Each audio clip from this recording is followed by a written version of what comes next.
Assalamualaikum warahmatullahi wabarakatuh. Perkenalkan, nama saya Nawar Faza, NIM 20140404017. Saya dari Tadris Matematika A. Di sini saya akan menjelaskan salah satu hadis pada mata kuliah Tafsir Tarbawi. Berikut adalah hadisnya. Hadisu Abi Hurairah radhiyallahu anhu qala Rasulullah sallallahu alaihi wasallam, Allahumma innama ana basyarin fa ayyuma rajulin minal muslimin sababatuhu aw la'antuhu aw jalatuhu faja'alha lahu zakatan wa rahmatan. Rawahul Bukhari wa Muslim wa Ahmad wa Darimi. Penjelasannya adalah hadisu Abi Hurairah radhiyallahu anhu qala.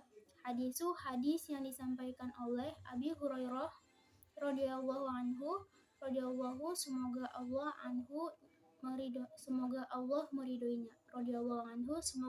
meridhoinya.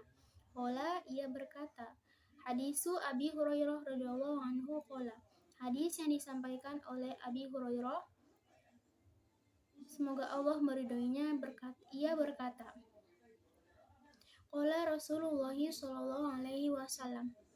Qala, berkata atau bersabda Rasulullah sallallahu alaihi wasallam. Berkata Rasulullah sallallahu alaihi wasallam, Allahumma innama ana basyarun. Allahumma, ya Allah, innama, sesungguhnya, hanya saja, ana, saya adalah basyarun, manusia biasa. Allahumma innama ana basyarun. Ya Allah, sesungguhnya atau hanya saja, saya adalah manusia biasa. Fa'ayyuma rajulin, fa'ayyuma, maka siapa-siapa saja yang rajulin, laki-laki, minal muslimin, min dari muslimin, orang-orang Islam atau kaum muslimin. Fa'ayyuma rajulin minal muslimin, maka siapa-siapa saja yang laki-laki dari kaum muslimin atau orang-orang Islam.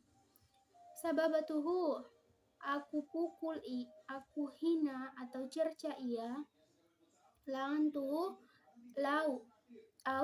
atau la'antuhu, aku laknat ia.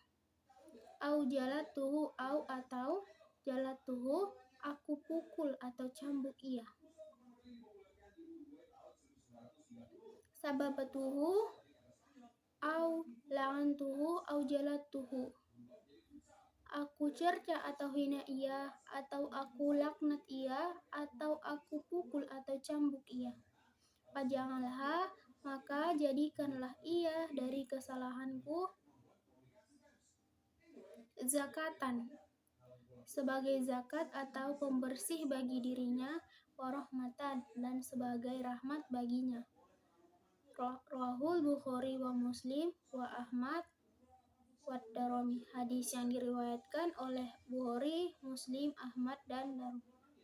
Penjelasannya keseluruhan adalah hadisu Abi Hurairah radhiyallahu anhu qala anin nabi qala Rasulullah sallallahu alaihi wasallam, Allahumma innama ana basyarun fa ayyuma rajulin minal muslimin aw sababtuhu aw la'antuhu aw jalatuhu faj'alha lahu zakatan aw rahmatan.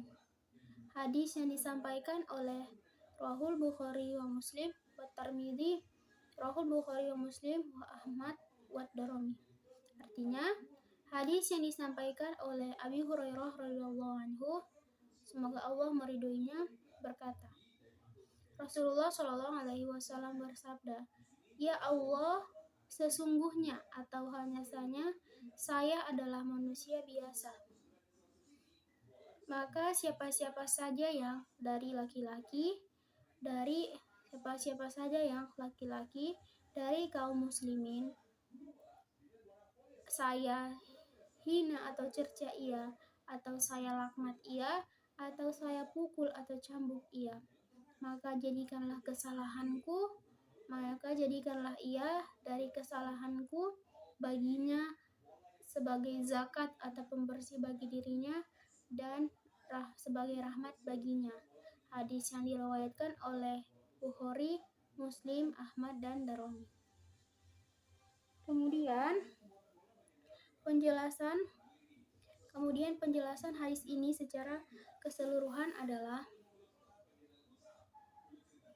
hadis ini menjelaskan tentang kesederhanaan Rasulullah SAW dan kasih sayangnya, di mana di dalam hadis ini Rasulullah SAW pertama ia mengakui dengan sepenuhnya bahwasanya dia hanyalah manusia biasa. Jadi seperti apa bentuk kesederhanaan dan kasih sayang Rasulullah? Yang pertama, Rasulullah mengakui bahwasanya dia hanyalah manusia biasa. Ya Allah, Allahumma innama ana basyarun. Ya Allah, hanya saja saya adalah manusia biasa. Tentunya manusia biasa ini lebih bermaksud untuk hal-hal yang sifatnya tentang kemanusiaan secara umum, sebab disebutkan bahwa Rasulullah SAW, sebutan Rasulullah SAW sebagai manusia biasa ini sering kali disalahartikan oleh sebagian orang. Karena contohnya ketika disuruh untuk mencontoh atau meniru Rasulullah SAW ataupun mengikuti ajaran Rasulullah, patuh kepada Rasulullah, kemudian ada sebagian orang mengatakan bahwa dia hanyalah manusia biasa. Artinya jika dia bisa benar, saya juga bisa benar. Jika dia salah, saya juga salah. Seperti itulah pendapat sebagian orang karena menganggap bahwa manusia biasa dalam hal ini disalahartikan. Manusia biasa di sini tidaklah seperti manusia biasa pada umumnya, hanya saja sifatnya tentang kemanusiaan secara umum. Kemudian jadi dikatakan manusia biasa ini bukan seperti yang dikatakan orang tersebut, bukan dikatakan oleh sebagian pendapat orang tersebut, tapi Rasulullah ini memiliki potensi kemanusiaan sebagaimana manusia yang lainnya. Jadi manusia biasa di sini memiliki potensi kebiasaan sebagaimana manusia pada umumnya. Rasulullah SAW manusia pada dasarnya atau pada akhirnya Rasulullah SAW merupakan manusia yang dilebihkan oleh Allah atau yang diberikan wahyu yang diharapkan menjadi rasul oleh Allah. Tapi dari sisi keduanya sebagai manusia, Rasulullah juga memiliki kelemahan-kelemahan. Di balik kelebihannya yang dilebihkan oleh Allah, yang diberikan wahyu oleh Allah menjadi rasul, ada kelemahan-kelemahan yang dimiliki oleh Nabi sebagaimana manusia pada umumnya. Jadi Nabi juga ada kemungkinan untuk melakukan kesalahan sebab keliru karena dia manusia biasa atau karena dia manusia juga. Jadi dalam hadis ini dikatakan bahwa manusia, ya Allah, Allahumma innama ana basyarun. Ya Allah, hanya saja sesungguhnya aku hanyalah manusia biasa. Artinya aku juga diciptakan sebagaimana manusia yang lain, ya Allah, kata Rasulullah di hadapan Allah. Karena itu siapa saja orangnya, fa'ayyuma rajulun, siapa saja orangnya atau laki-laki, baik itu laki-laki maupun perempuan dari kaum muslimin. Rajulun di sini diartikan sebagai laki-laki dan perempuan yang pernah kena imbas dari keadaanku sebagaimana manusia biasa pada umumnya. Artinya kena imbas di sini yang menjadi sasaranku akibat hilapku, akibat salahku, kata Rasulullah. Di antaranya sempat mengatakan perkataan yang tidak baik. Sababatuhu au la'antuhu au jalatuhu. Aku cerca atau aku hina ia dengan perkataan yang tidak baik padanya, bahkan sempat menghinanya atau melecehkannya. Atau au la'antuhu, atau aku pernah laknat ia atau mengutuknya, mendoakannya yang buruk baginya. Au jalatuhu, atau aku pukul atau cambuk ia. Artinya jadi tidak sengaja, keliru. Jadi artinya tidak sengaja karena Rasulullah juga sebagaimana manusia pada umumnya tidak selalu bisa mengontrol apa yang dilakukannya. Jadi tidak sengaja Rasulullah melakukan hal tersebut karena sebagaimana manusia pada umumnya tidak selalu bisa mengontrol emosinya, tidak selalu bisa menahan dirinya. Seperti misalnya dalam perang. Peran Rasulullah mengangkat apabila misalnya pernah Rasulullah mengangkat cambuknya karena lalu kiranya mengenai orang yang berada di belakangnya. Ketika mengangkat cambuknya kiranya mengenai orang yang ada di belakangnya. Nabi tidak tahu, mungkin mengenai orang di belakang, mungkin mencambuk orang di belakang tanpa sengaja pada saat mengangkat cambuknya. Maka Rasulullah mengatakan, Fajangalah lahu zakatan wa rahmatan. Jadikanlah ia dari kesalahanku itu sebagai pembersih baginya dan rahmat baginya. Artinya di sini Nabi berharap semoga Allah mengampuni dosa-dosa orang yang kena imbas tersebut, orang yang menjadi sasaran kesalahan Nabi tersebut, dan orang yang menjadi sasaran kelemahan Nabi tersebut, sebagaimana Nabi adalah manusia pada umumnya, dan jadikanlah ia sebagai rahmatnya, artinya tambahan kasih sayang dari Nabi kepadanya. Jadi Nabi SAW memperlihatkan betapa dia tidak ingin ada orang yang rugi karena kelemahannya, sebagaimana manusia, karena bisa saja ada orang yang tidak nyaman dengan kata-kata Nabi, ada orang yang tidak nyaman, ada orang yang pernah berada pada posisi seperti dikutuk oleh Nabi, terpukul oleh Nabi, tapi orang yang kena imbas tersebut tidak mau komplain, karena karena disebabkan mungkin ia takut atau ia segan pada sahabat-sahabat yang dekat dengan Nabi, sahabat-sahabat tersebut akan marah kepadanya karena ia telah merasa dirinya terzulumi oleh kelemahan ketidaksengajaan dari Nabi. Jadi itulah yang ditakutkan oleh orang yang kena imbas. Apabila ia komplain, maka ia mungkin bisa saja akan dimarahi oleh orang-orang yang sahabat-sahabat yang dekat dengan Nabi, atau mungkin ia takut dan sebagainya, sehingga dia lebih memilih untuk diam dan mungkin belum memilih untuk diam, namun dalam hatinya belum memaafkan hal tersebut. Oleh karena itu Nabi SAW meminta kepada Allah, maka jadikanlah ia yang kena imbas itu, jadikanlah ia dari kesalahanku yang mengata-ngatainya, melaknatnya, dan memukulnya itu sebagai pembersih baginya atau sebagai sarana untuk menghilangkan kesalahan-kesalahannya dan rahmat baginya. Artinya Nabi SAW memohonkan ampun atas kesalahannya atas kesalahan yang tidak disengajanya itu, sebagaimana ia juga manusia pada umumnya memiliki potensi untuk melakukan kesalahan karena ia tidak selalu bisa mengontrol dirinya untuk melakukan kesalahan tersebut. Maka ia memohonkan ampun kepada Allah agar orang yang kena imbasnya itu dijadikan dari kesalahan Nabi, dijadikan sebagai pembersih bagi orang yang kena imbas itu dan sebagai rahmat baginya, bagi orang yang kena imbas itu.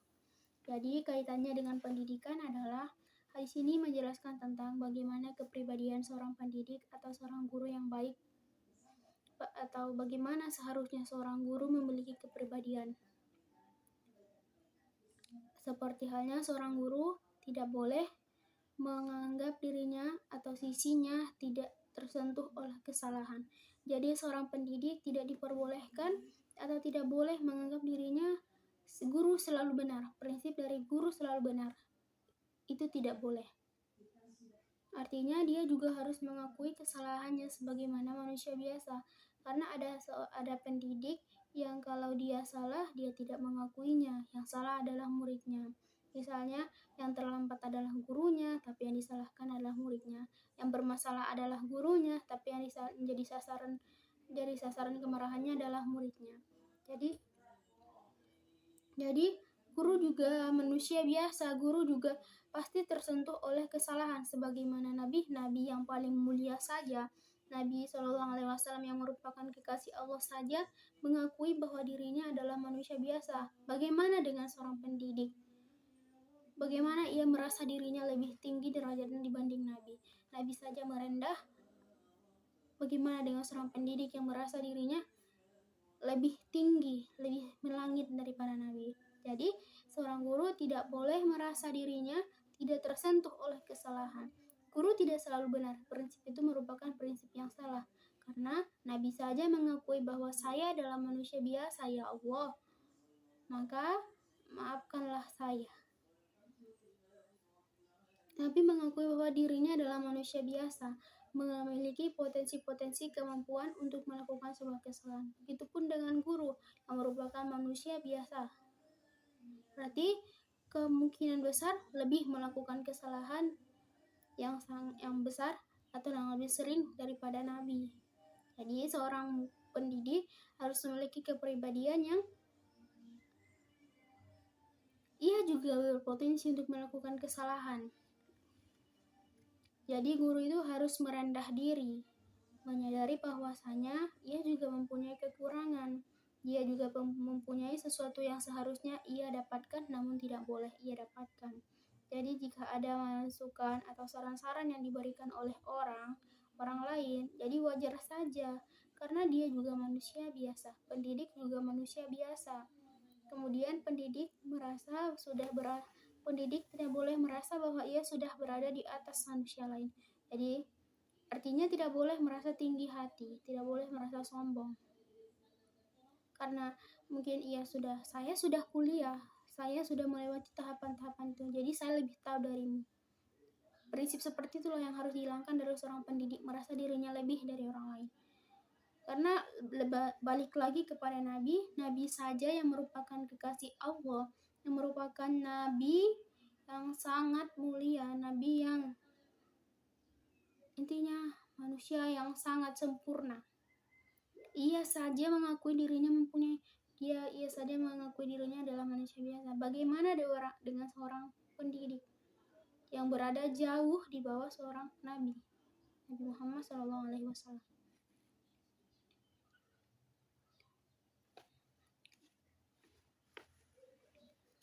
Di mana dalam hal ini Nabi juga memainkan perannya sebagai seorang guru dalam hadis ini.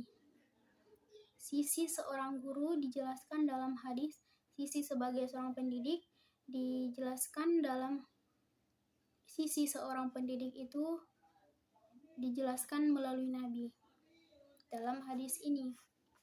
Kemudian hadis ini menjelaskan tentang bahwasanya seorang guru atau seorang pendidik harus berani mengakui kesalahannya dan menanggung risiko dari perbuatannya itu. Kalau dia bersalah, berani minta maaf. Kalau dia ada yang kurang, berani mengakuinya. Jadi tidak boleh merasa jika saya salah, saya malu untuk berminta maaf. Siapa kamu? Siapa Anda? Jadi tidak boleh memiliki prinsip seperti itu.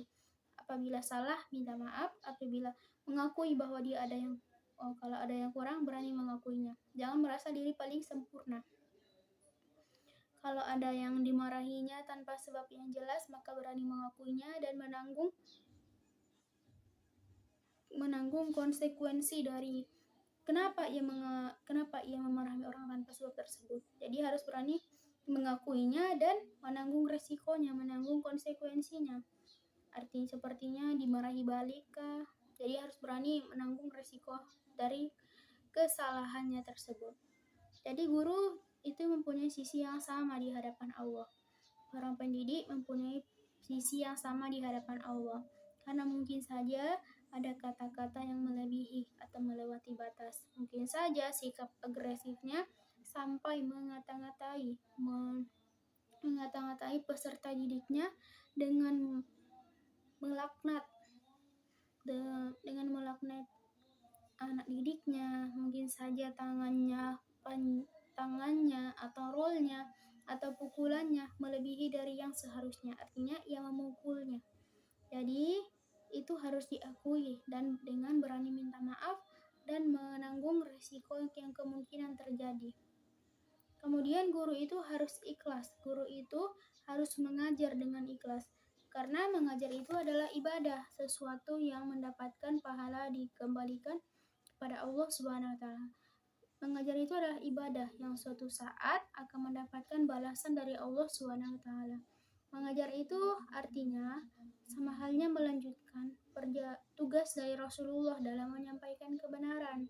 Seorang harus menyadari bahwa dirinya adalah perpanjangan penyampaian misi dari Rasulullah SAW. Sehingga dengan demikian seorang pendidik tidak mudah putus asa dan tidak mudah dijatuhkan karena sesuatu yang mungkin tidak sesuai di hadapannya, karena Allah sudah menyediakan balasan yang terbaik baginya. Artinya seorang pendidik jangan merasa hina apabila menjadi seorang pendidik.